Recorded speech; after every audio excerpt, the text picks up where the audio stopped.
But again, we're doing drinks, so we're making drinks. All you need here, guys, is some sugar syrup. I made this earlier today. It's 1-to-1 sugar and water. Fill a cup of sugar, put it in a pot, fill it with water, put it in the pot, stir it down until the sugar dissolves on the stove, and then basically take it off before it boils. Any longer, it's gonna evaporate, you get less water content and ruin it. That spirit of choice, bitters. First thing you do, always cut your garnish first, because once you put anything on ice, it's gonna ruin it. So what I'm gonna do here is a nice pretty lemon twist. Show you how to do it right, and then I'll show you how you're actually gonna do it because you're all lazy shits. What you wanna do is cut back the pith so you get this kind of pockmark effect on it. That will actually, I'm just sorting it backwards and forwards, there's almost no forward force.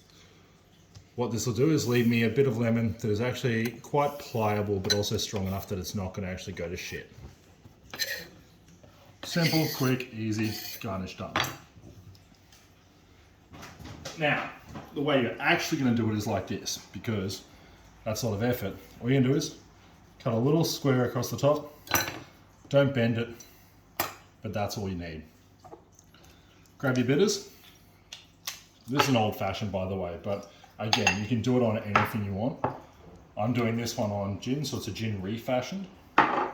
Couple of dashes of bitters, about 10 mils of sugar. Everyone's taste is different, so if you want it a little bit sweeter, add a little bit more.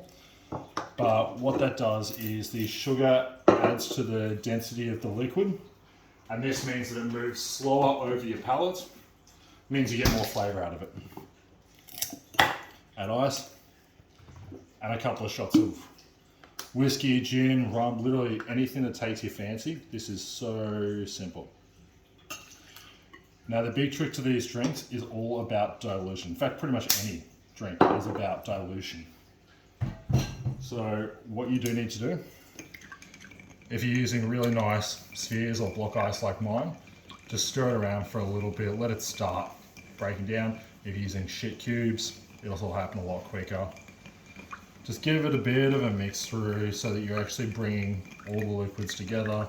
Shouldn't be too hard because the sugar and the alcohol comes together pretty easily. Take your twist. I'm just going to wrap this over the top, squeeze it in and out a few times to get the oils out, and then we're just going to rim the edge of the glass with it. Now the nose picks up on 11 different flavor profiles, tongue only picks up on 5, so you'll get more out of it if you do it this way. Otherwise, if you're not going to do the pretty twist like me, just grab this, give it a quick squeeze, rim, done. That's it, distant as a bitch.